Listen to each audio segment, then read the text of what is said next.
Welcome back students. Work energy power में हमारा next topic है spring force and work done by spring force. Spring से related बहुत सारी प्रॉब्लम्स हैं। स्प्रिंग से रिलेटेड बहुत सारी प्रॉब्लम्स हैं वर्क एनर्जी पावर में। कुछ प्रॉब्लम्स हमारी लॉज ऑफ मोशन में भी हैं। उन प्रॉब्लम्स को भी एक बार हम दोबारा से देखेंगे। ठीक है, स्प्रिंग का एप्लीकेशन कहाँ कहाँ पे होता है? स्प्रिंग के बहुत सारे एप्लीकेशन होते हैं, आपको पता है। शॉक एब्जॉर्वर है ना, शॉक एब्जॉर्वर का काम करती है स्प्रिंग। और एनर्जी स्टोर करना, बेसिकली आपकी वॉच जो है वो स्प्रिंग से चलती है। ठीक है, जो आपका इंजन होता है वहाँ पे स्प्रिंग्स लगी होती हैं। किसी भी आप मशीन को देखेंगे तो आपको उसमें कहीं ना कोई ना किसी पार्ट में स्प्रिंग जरूर दिख जाएगी। तो देखते भाई,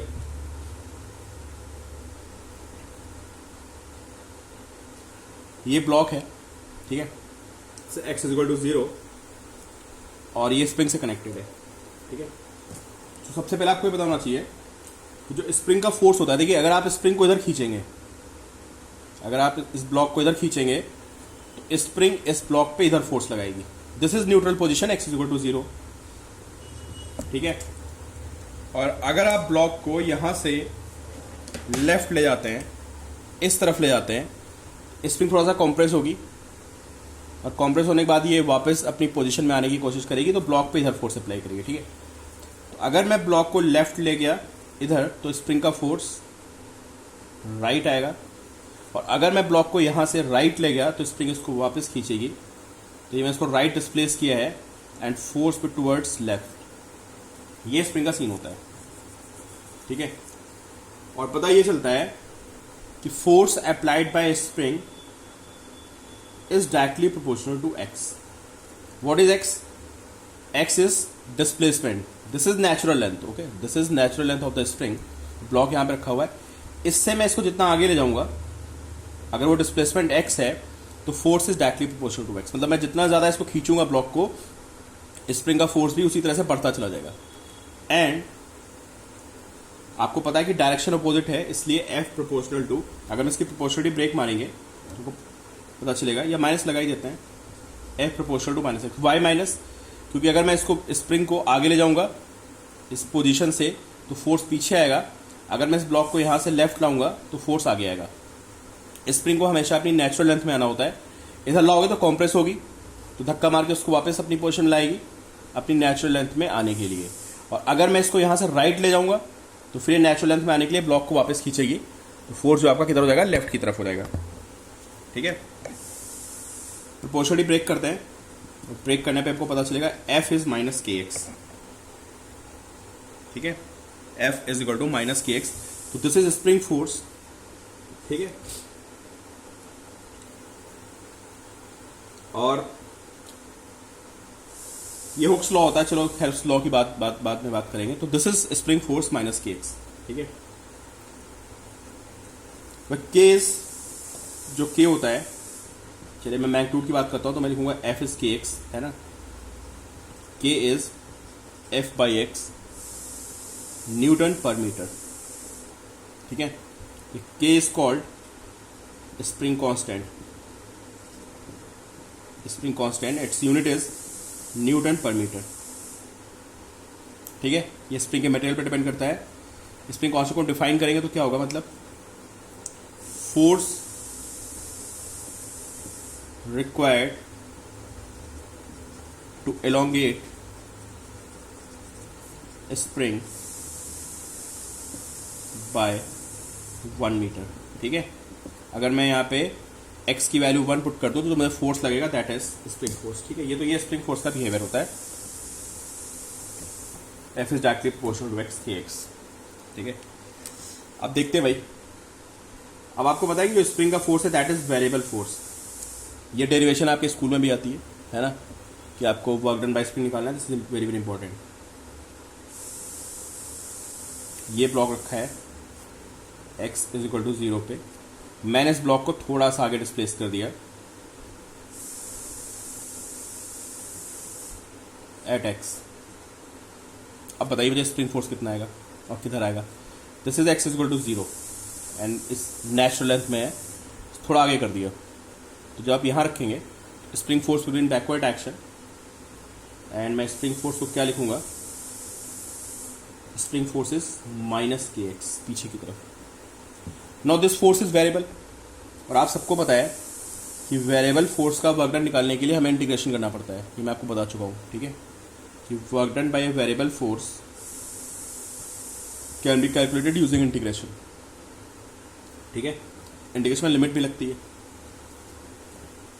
तो चलो इसको थोड़ा सा आगे ले जाते हैं, हल्का सा आगे, थोड़ा सा मैंने आगे खींच दिया dx। पहले मैं इसको x ले गया and then from x to dx। तो भाई स्प्रिंग कितना वर्क करेगी?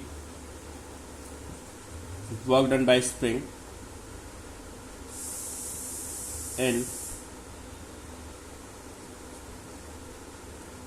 Work done by spring when object is displaced from x to x plus dx।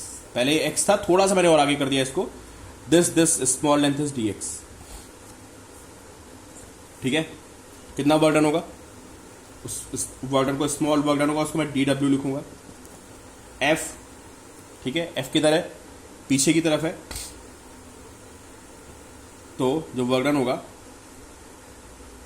वो होगा आपका, वर्क डन का फॉर्मूला होता है एफ डी कॉस थीटा होता है ना, एफ डी कॉस थीटा, वह F is magnitude, D is magnitude, मतलब F is magnitude of force, D is magnitude of displacement and theta is the angle.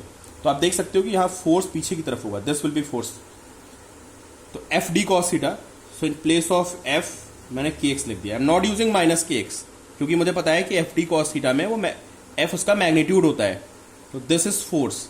What is displacement? थोड़ा सा आगे गया है, this is your displacement D x. और अब मुझे आप बता सकते हो कि एंगल कितना है? डी एक्स आगे है, के एक्स पीछे, तो एंगल इज 180। बता देना आपको कि अगर एंगल 180 हुआ तो फोर्स विल बी नेगेटिव। तो K x D X cos 180 and which is minus के x D X. This is work done, ठीक है। और अगर मैं ऑब्जेक्ट को 0 से लेके यहां से लेके x नॉट तक ले जाऊं तो टोटल वर्क डन, तो आपको पता है कि जब ऐसे कोई एक्सप्रेशन होता है तो हमें लिमिट लगानी पड़ती है, ठीक है। टोटल वर्क डन व्हेन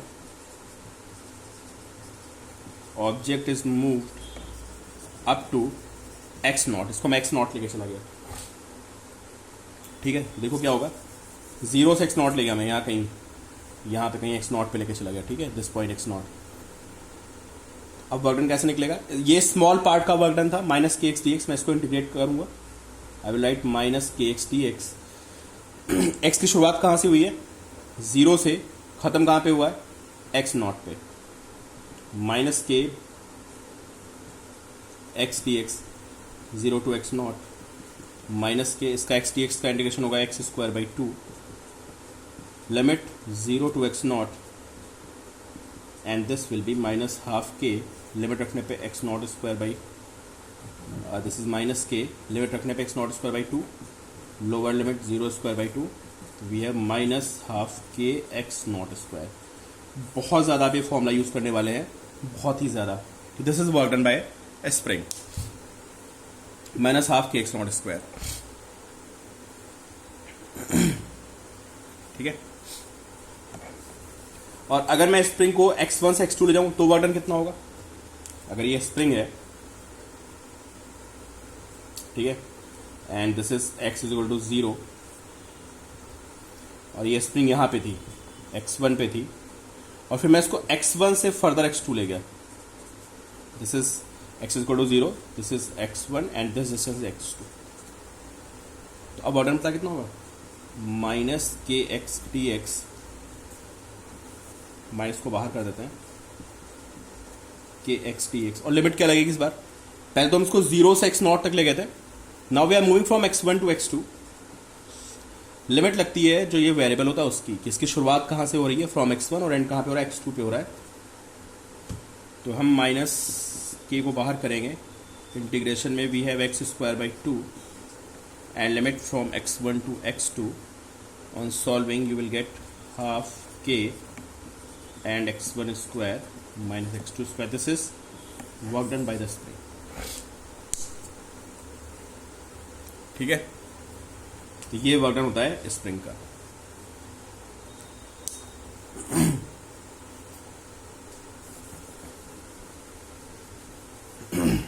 अब यहां पे मैं स्प्रिंग पोटेंशियल एनर्जी की बात भी कर लेते हैं साथ में। हाँ, स्प्रिंग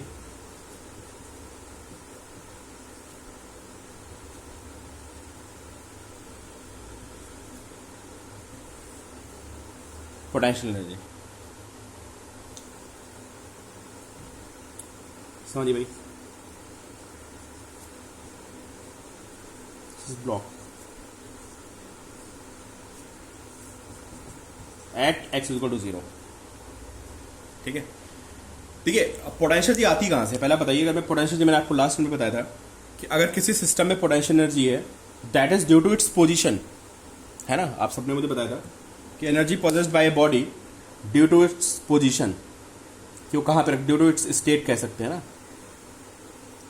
तो अब क्या होता है, जब आप किसी ऑब्जेक्ट को किसी पोजीशन में रखते हो तो you have to do some work. जैसे मैंने बताया था कि अगर आप पेन को, जैसे मैं पेन को ग्राउंड से उठा के यहाँ पे ले आऊँ तो इसके पास एक पोटेंशियल एनर्जी होगी mgh। ठीक है, तो एनर्जी हमेशा वर्क से आती है। मैकेनिकल एनर्जी जो होती है ना, वो आपकी वर्क से आएगी, कोई ना कोई इस पर ज़रूर वर्क कर रहा होगा। तो अगर मैं इस पेन को उठा के यहाँ से यहाँ लाया हूँ तो पता है ऐसा करने में मुझे वर्क करना पड़ेगा, and that work is stored in the form of potential energy. ये समझिए आप, किसी भी सिस्टम में पोटेंशियल एनर्जी है तो किसी ना किसी ने उस पर वर्क जरूर किया होगा उस पोजीशन में उसको लाने के लिए, और वही उस पर सिस्टम में एनर्जी स्टोर हो जाती है। आप सोचिए कि अगर मैं इस ब्लॉक को, ठीक है, x0 लेके चला जाऊं, क्या अपने आप जाएगा? ये नहीं जाएगा भाई, इसको स्प्रिंग क्या करेगी, अपोज करेगी। ठीक है, और मैं इसको धीरे धीरे ले जा रहा हूँ, बहुत स्लो स्लो स्लो में इसको ले आके यहाँ पे मुझे रखना है। तो अगर मुझे यहाँ पे रखना है तो I have to do some work, और जितना मैं वर्क करूंगा ना इसको यहाँ से यहाँ ले जाने में, ब्लॉक को खींचने में, जब ब्लॉक यहाँ खिंच जाएगा तो जो मेरा सारा वर्क होगा वो जाके स्प्रिंग के अंदर स्टोर हो जाएगा, वो एनर्जी आ जाएगी उसके अंदर। और मुझे दिखेगी कैसे पता है, जब मैं ब्लॉक को छोड़ूंगा ना तो ब्लॉक बहुत तेज़ी से भागेगा, और जब ब्लॉक यहाँ पहुँचेगा वापस यहाँ पे तो उसके पास बहुत सारी वेलोसिटी होगी, तो जो उसकी पोटेंशियल स्टोर थी वो काइनेटिक में कन्वर्ट होगी, समझे। तो जब भी स्प्रिंग स्ट्रेच होती है या कॉम्प्रेस होती है इसके पास एनर्जी हो जाती है। ठीक है, तो देखो भाई, तो बेसिकली मुझे करना क्या है, मुझे क्या करना है कि मुझे 0 से x0 ले जाना है, मुझे अपना वर्क कैलकुलेट करना है। ठीक है, तो मैं बोलूंगा कि work done by the external agent. External agent मतलब मैं, जो मैं स्प्रिंग को खींच रहा हूं, work done by external agent is equal to energy stored in spring। ठीक है, and this object is moving very slowly. देखो भाई, मेरा वर्क दो जगह जा सकता है, बात समझो। अगर मैं किसी बॉडी पे वर्क करूंगा, जैसे मैं पेन पे वर्क कर रहा हूं, पेन को ऊपर ले जा रहा हूं, ठीक है, तो मेरा वर्क क्या हो सकता है, मेरा वर्क पोटेंशियल में भी जा सकता है। ये बात ध्यान सुनिए आप, पेन को मैं ऊपर ले गया और यहाँ रोकता नहीं हूं मैं, इसके पास वेलोसिटी आ गई, तो जो इसके पास ये पेन ऊपर जा रहा है तो इसके पास अभी देखो काइनेटिक भी है, पोटेंशियल भी है, दोनों है ना। Potential is increasing as well as मैं ऊपर इसको मूव करा रहा हूँ तो काइनेटिक भी बढ़ रही है, और वो सारी कहाँ से आ रही है, जो मैं वर्क कर रहा हूँ वहाँ से आ रही है। तो होता क्या है, जो मेरा वर्क होगा वो पोटेंशियल में भी जाएगा, काइनेटिक में भी जाएगा, दोनों जगह। अगर काइनेटिक में नहीं गया तो क्या होगा, अगर कुछ मैं ऐसा कर दूँ कि इसको बहुत स्लो स्लो मूव कराऊँ मैं, तो काइनेटिक में तो जाएगा नहीं, तो मेरा सारा वर्क कहाँ जाएगा बताओ, पोटेंशियल में जाएगा। ठीक है, तो इसमें एक लाइन ऐड कर देते हैं कि work done by external agent in moving object slowly, बहुत स्लो स्लो ले जा रहे हैं, धीरे धीरे बस को खींचते हल्के हल्के, उसमें काइनेटिक नहीं आने दे रहे हैं। ठीक है, मेरा सारा वर्क कहाँ जा रहा है, मेरा सारा वर्क पोटेंशियल में जा रहा है, is equal to energy stored in the spring. तो एक बात बताओ यार, अगर मैं इसको 0 से फ्रॉम x इक्वल टू 0, अगर मैं इसको x खींच लेता हूं, यहां पे जाता हूं एट दिस पॉइंट, तो स्प्रिंग फोर्स कितना आएगा, kx आएगा। अगर ये डिस्टेंस x है तो, और आप मैं इसको आगे खींच रखा तो दिस विल बी kx, तो भाई मुझे भी तो इतना ही फोर्स आगे लगाना पड़ेगा। बिल्कुल उसके बराबर लगाना पड़ेगा, तभी तो थोड़ा सा ज़्यादा होगा मेरा फोर्स केक से, थोड़ा सा ज़्यादा होगा स्लाइटली, तभी तो आगे जाएगा। लेकिन मुझे बिल्कुल उसको बैलेंस करके ले जाना है, इसलिए मैंने बिल्कुल लिमिट रख दी कि मेरा फोर्स भी इसके बराबर ही होगा।